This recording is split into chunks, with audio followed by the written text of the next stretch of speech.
Should we get back to the real stuff? International football over. Norwich City back in action this weekend at Carrow Road against Brighton. Still searching for their first Premier League win. Brighton, on the other hand, have had an incredible start to the campaign, which we'll be talking to our guests about in just a second. Joining us is Ollie Middleton on for his Terrace Talk debut. Fantastic that you can join us, and Jeremy Smith as well, Brighton fan and also French football expert. The eagle-eyed amongst you may remember Jeremy coming on the channel to speak about Pierre-Lee Malou, which we may check in with him in just a little while. Ollie, let's start with you. International breaks. Are you a fan? Are you not a fan? I suppose for Norwich City, it was probably. Well, maybe this is a question for you, really. How do you think? How do you view it? Did it come at a good time, given that it came off the back of Norwich City getting their first point? Would you have preferred a game, given that there was some degree of momentum after that Burnley result? I think, firstly, international break for me is never an enjoyable thing. I think it's a distraction from the real stuff, if I'm entirely honest. But yeah, I think it's kind of a mix, to be honest, isn't it? In terms of we've had, I guess you could call it momentum. It was a 0-0 draw, but I think there were positive signs for certain. And I think you always want to ride that wave when something good is on the horizon. But at the same time, 2 weeks on the training ground for some of the folk who were there, like Norman, Sargent, who maybe haven't been there for too long, is always going to be a good thing as well. Yeah, absolutely. I'll just mention now, for those of you that can see the thing running across the screen, that kind of emoji thing for Brighton looks a lot more like a seagull on my phone when I said it than it does on the laptop, where it looks a bit more like a parrot. So hopefully I haven't offended all Brighton fans and they've all switched off. Jeremy, I'll ask you the same question, really. Are you a fan of international breaks? And did it come at a kind of good time for Brighton, given their start to this season? As someone who follows France, I did end up enjoying this international break, and generally I do like an international break, but it does feel like, first of all, there's too many, and secondly, that they often come at a bad time. But for Brighton, I don't know. I mean, obviously we've had a good start, so it would have been nice to sort of maintain that momentum. But at the same time, a couple of important players are injured. We've got some big matches coming up. So maybe it was a good time to just have a couple of extra weeks for some of these players to get closer to full fitness. So it might turn out to have been a good thing. 6th in the Premier League. That's pretty good going after 7 games. What's been kind of the secret to Brighton's early season success, I suppose? First of all, kind of to be fair to us and sort of also fair to you, we've had a sort of relatively kind opening set of fixtures. Unlike you've had a bit of a nightmare set. And obviously so much of football as well is down to confidence. And I think, the luck of the draw in terms of who you get to play those first few matches is a factor.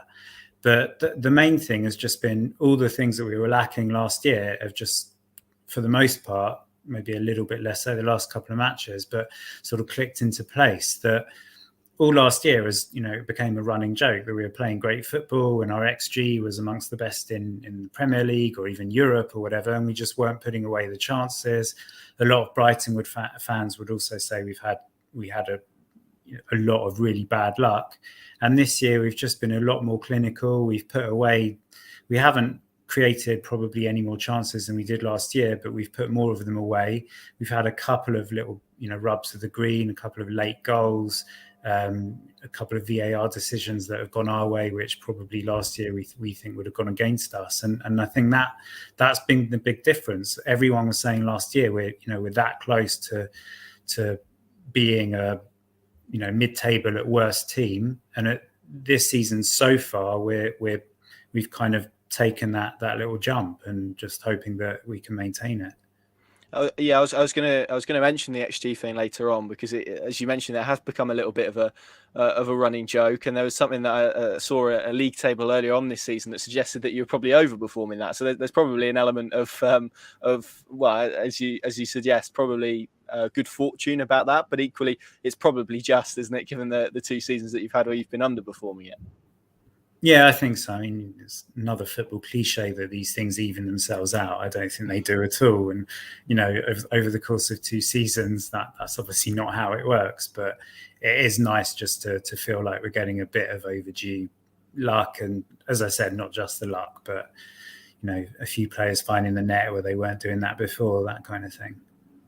Absolutely. Ollie, let's come across to you then. Norwich, the last time we saw them before the international break, it was a 0-0 draw against Burnley. Probably not the most positive result for the neutrals, I would suspect. It was definitely last on Match of the Day, wasn't it, in terms of entertainment and whatnot. But for all the talk of kind of a 16-game losing run and question marks, probably really for the first time since maybe the beginning of the second season under Daniel Farke, there were some question marks around him and his ability as a coach at this level. So do you think all of that has just been calmed down a little bit by this goalless draw? So in that effect, it's probably been a bit more useful for kind of Norwich's confidence and the mood around the place and sort of quieting down the noise, if you can do that, so to speak.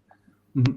Yeah, no, I totally agree with you. I think a lot of people have said it's at least a start, I think, for what we've had so far.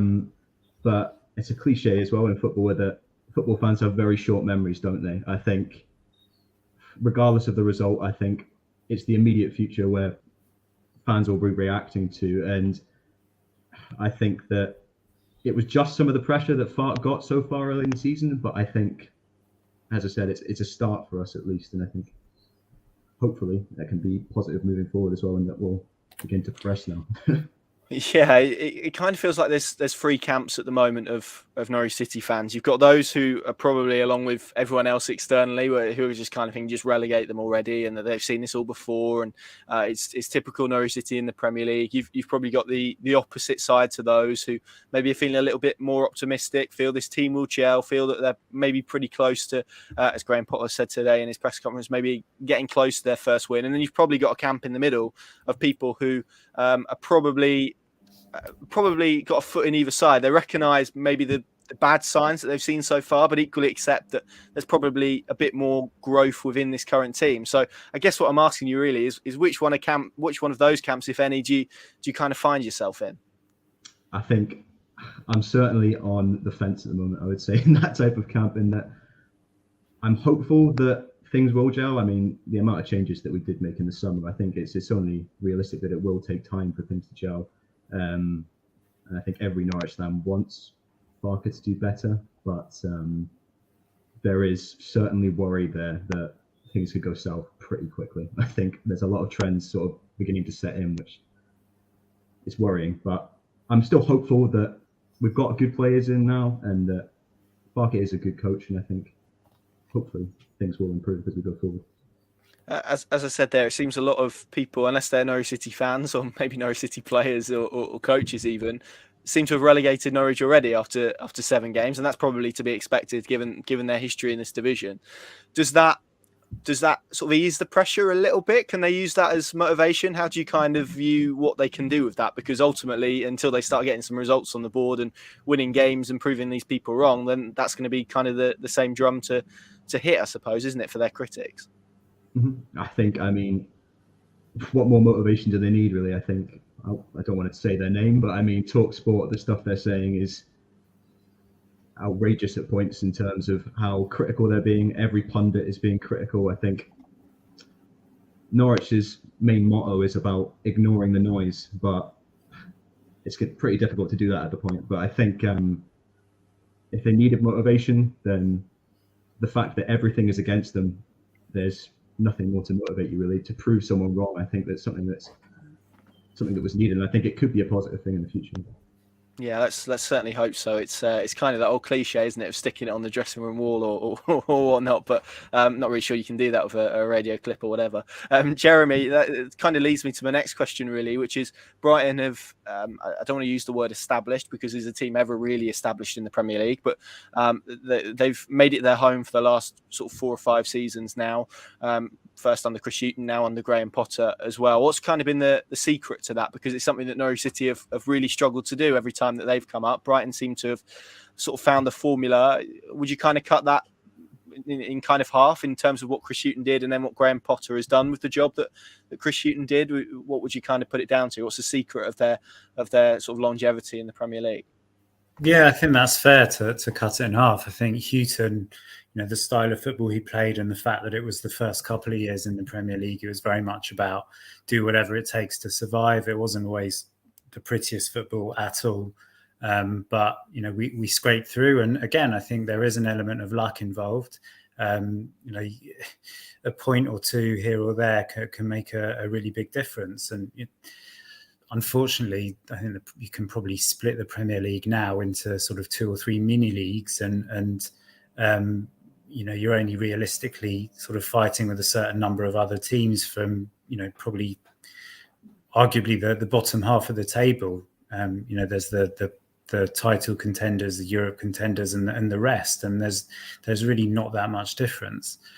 So yeah, the first couple of years was just about survival, and then with Potter in place, I think it was sort of kind of still surviving, but while also transitioning to much more of a footballing team. And the first year was difficult. Last year was more frustrating than difficult. I think there were times when we were really worried, but we thought sort of, all things being fair, because of the quality of the football we were playing, we would stay up. And this year so far feels like that kind of progression. But, speak to anyone, in press conferences, Potter, Tony Bloom, all the rest of them, they all agree that, still, although our ultimate ambition is to establish ourselves as a top 10 team, I think at the moment you still got to say that the crucial thing is, get to your 36 points, your 40 points or whatever it is, and then take it from there. It's really interesting, because I think maybe this is even in Daniel Farke's own head. We all know how he wants to set up a team. We saw it in the Championship last season. There's an element of pragmatism that needs to come with that in the Premier League, particularly when, as you mentioned there, you don't have the most money, you don't have the best players. It kind of feels like there's a wrestling match going on in his head between his desired philosophy and pragmatism, and Norwich are probably ending up somewhere between the two. So how important is it when you describe there the job that Chris Hughton did in terms of installing those defensive foundations, I suppose? How crucial has that element been to then allow Graham Potter to do what he's done in the last few seasons? I think now this is Potter's team now. There aren't that many players left from Hughton's time, although obviously, for example, Lewis Dunk was kind of the sort of stalwart or talisman or whatever of both teams. So, the fact that he's there, a couple of other players like Solly March, for example, who are,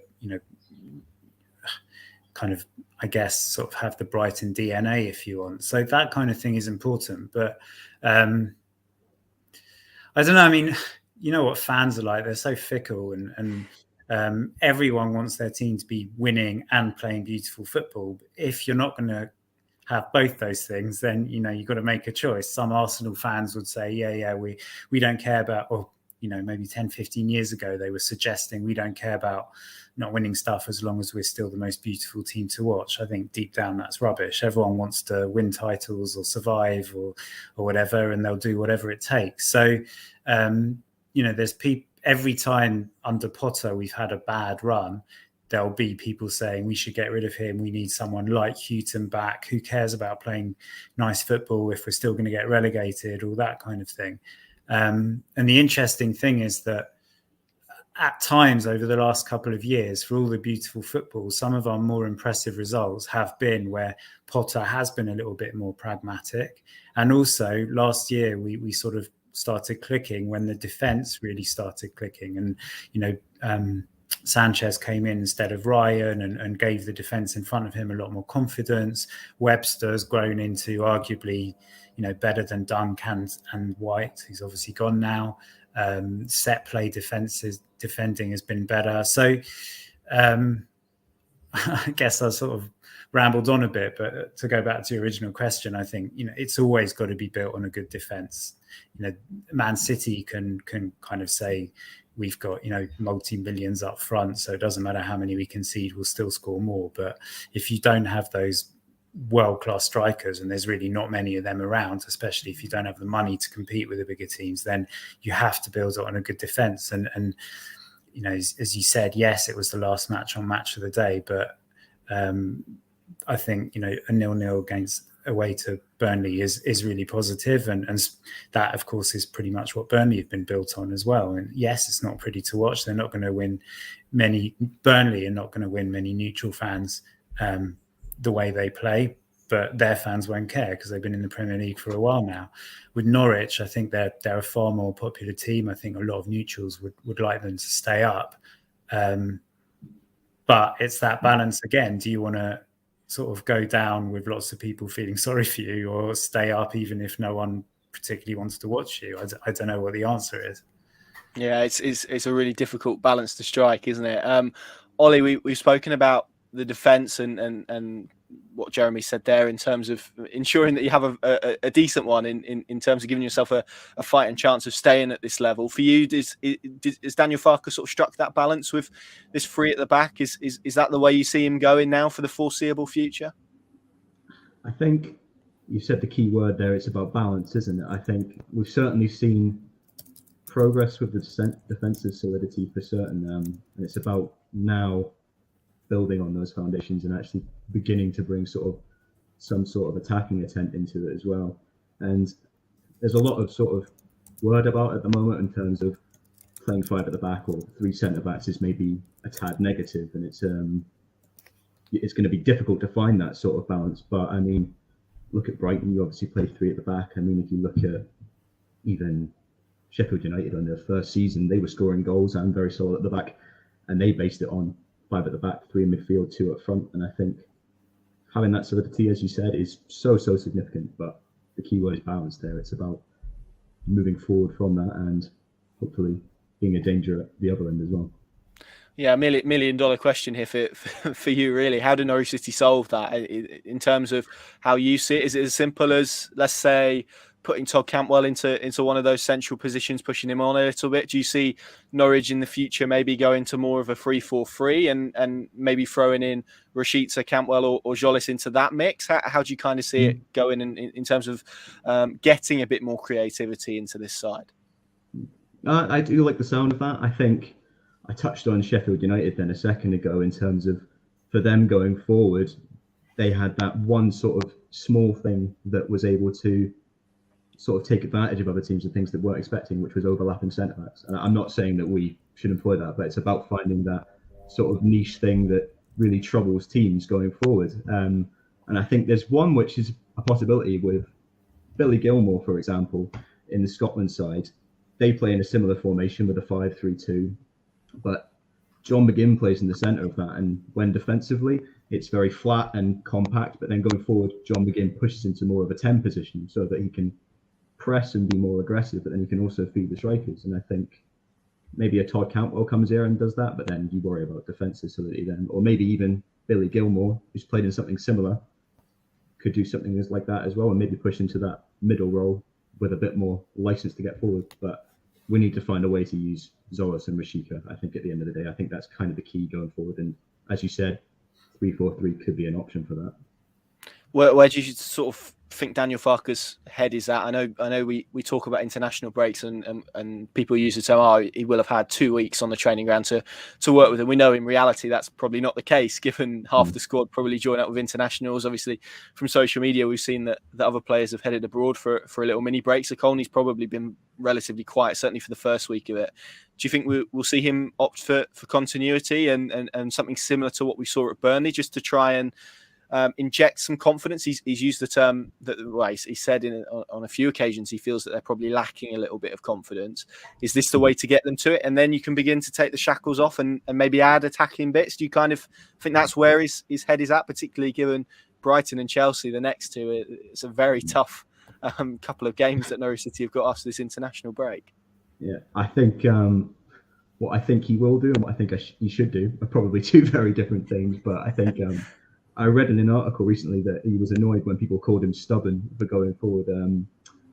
But he is somewhat, in terms of, if he has a starting 11, he genuinely seems to stick with it if it's going well for him. And I wouldn't be surprised if we saw the exact same 11 from Burnley. I think he's sort of found something now, and it's about maybe tweaking that going forward and seeing how far he can get with it. So I would potentially like him to bring in more options attacking wise, but I wouldn't be surprised if we saw the same lineup again for Brighton on Saturday. I think he's kind of established stubborn as a bit of a derogatory term. I don't necessarily think it is. Sometimes it's pretty good for a coach to be to be stubborn. I think he's maybe a little bit different in that he likes to wait, doesn't he, 3 or 4 games to see if a change works. Whereas perhaps other coaches are a bit more chopping and changing than that.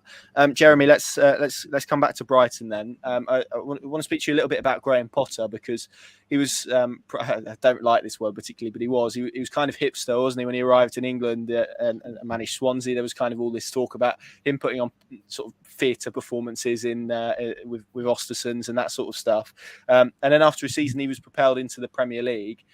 There's now sort of more talk about him going maybe elsewhere and taking the next step, and certainly Spurs have been mentioned. Are you surprised that hasn't happened, given the job he's done at Brighton, particularly when you see perhaps someone like Nuno getting the Tottenham job over Graham Potter, for example? I'm sure as a Brighton fan you don't mind, but you know. No, not at all. Yeah, I'm not surprised, partly because of the way sort of football teams, the big Premier League clubs are. I think there's a certain element of snobbery at the moment, and if you're not a massive name or not a foreign name, I'm not going to go all sort of Sam Allardyce on you, but you know that I think even clubs like Spurs, who personally I don't think are anywhere near as big as they think they are, even they sort of think, well, you know, we're such a big club, we need stellar names, and Graham Potter isn't that. So although I think they, and maybe even Arsenal last summer, if they'd been thinking of getting rid of Arteta, should have been thinking about him, I'm not surprised they didn't, and obviously I'm very pleased they haven't. But at the same time, you can also say, well, look, as I said, you know, for all the pretty football, the fact is that Brighton, you know, only not avoided relegation by a narrow amount, but they weren't assured of safety until sort of as late as March, April time. And so, you know, you could also see a lot of the big clubs saying, yeah, again, it's all very well being very pretty, but there hasn't been enough end product, and that's at the bottom of the table with less pressure. Imagine, you know, if he's supposed to be challenging for Europe, then, you know, that doesn't bode well. So I can understand still an element of reticence that the bigger teams might have, but yeah, this coming summer I'm going to be a hell of a lot more worried, especially if we maintain this current form. And now he's got his hipster beard as well, so he's back in fashion. Yeah, I was going to come on to that. Is that become, certainly after Brighton's positive start, has the beard become a little bit of a superstition now?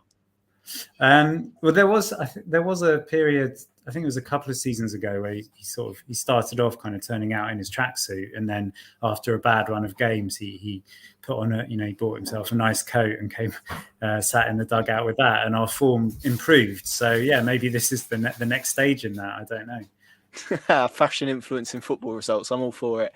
Ollie, let's come to you. Are you going to be at Carrow Road on Saturday first and foremost? Well, I live in Aberdeen, Scotland, so it'll be a long way for me to go. So I won't be. Right. Okay. That does impact my next question, which was going to be, if you're going to be there, what would you hope to see from this Norwich City side? Obviously, now that's a little bit different. So I can frame it as, now you're going to be watching from afar. What do you hope to sort of see from this Norwich City team this weekend?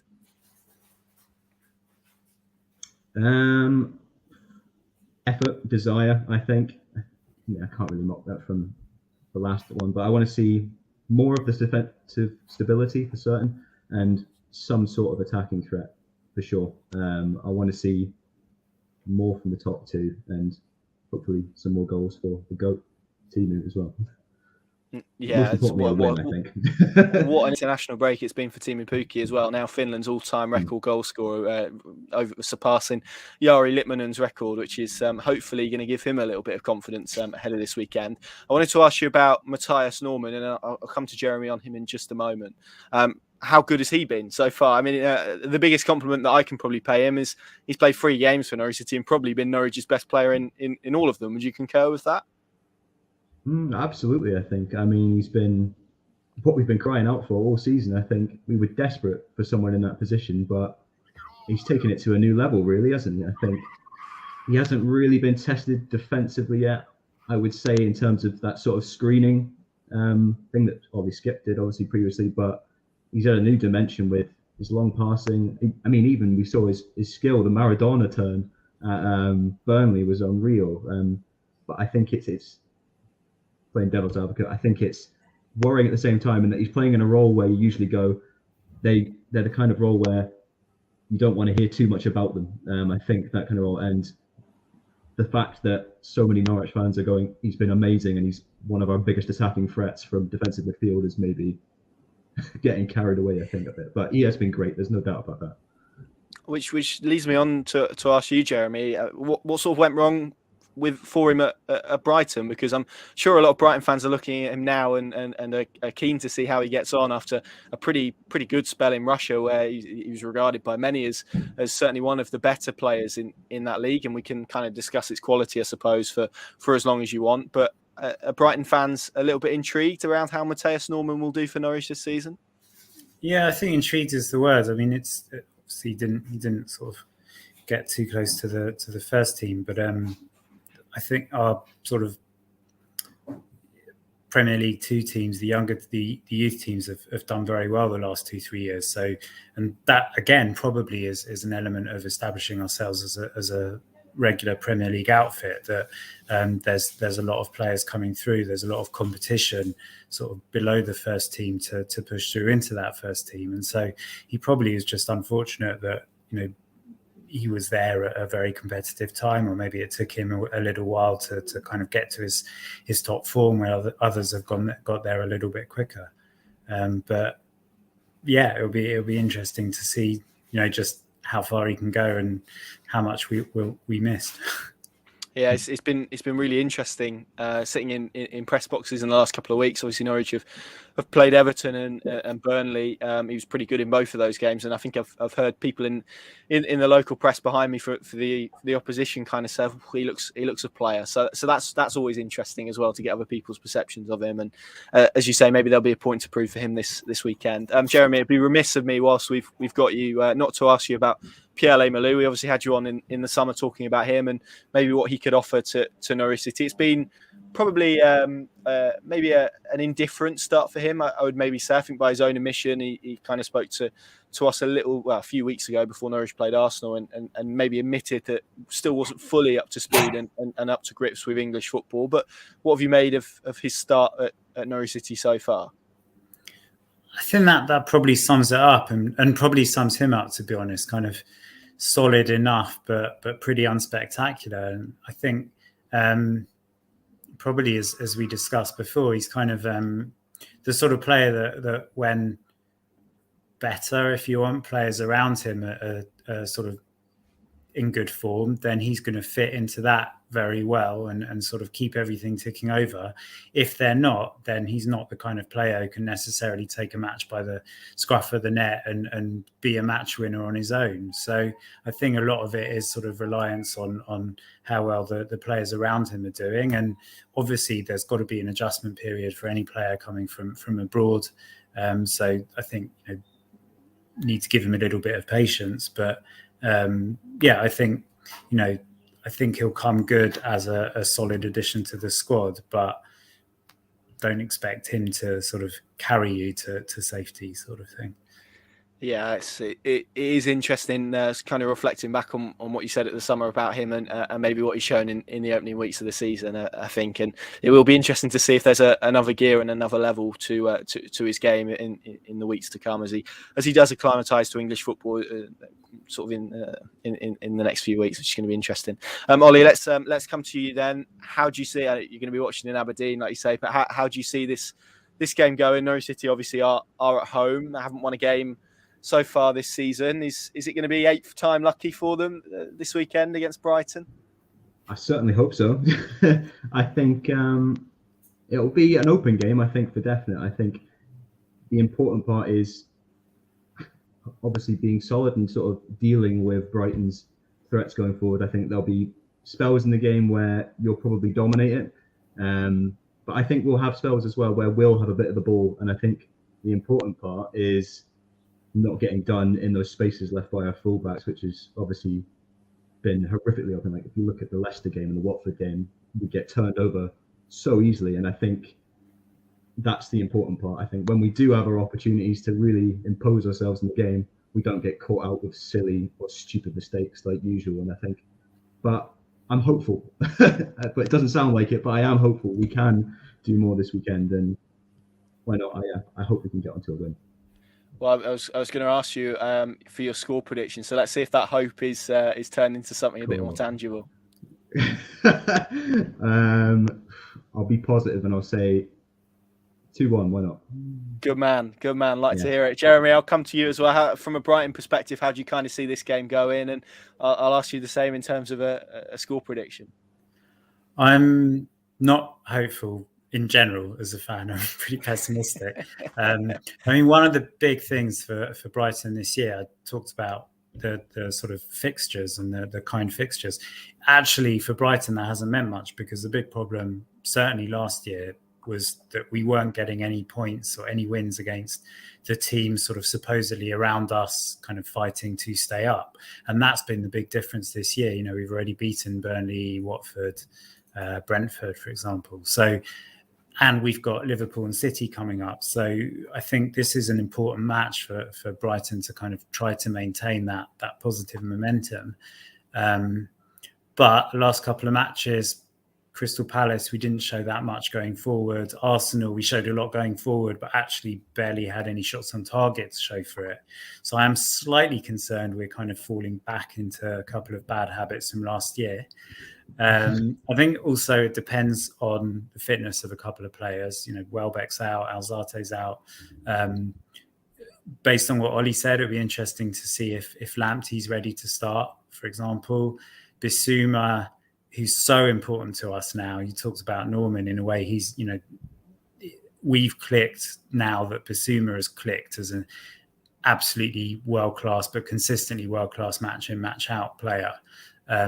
Obviously, he's got he's had a couple of injury issues, and possibly, according to certain reports, maybe issues off the pitch as well. So I don't know if he's starting, but I think a lot depends on that.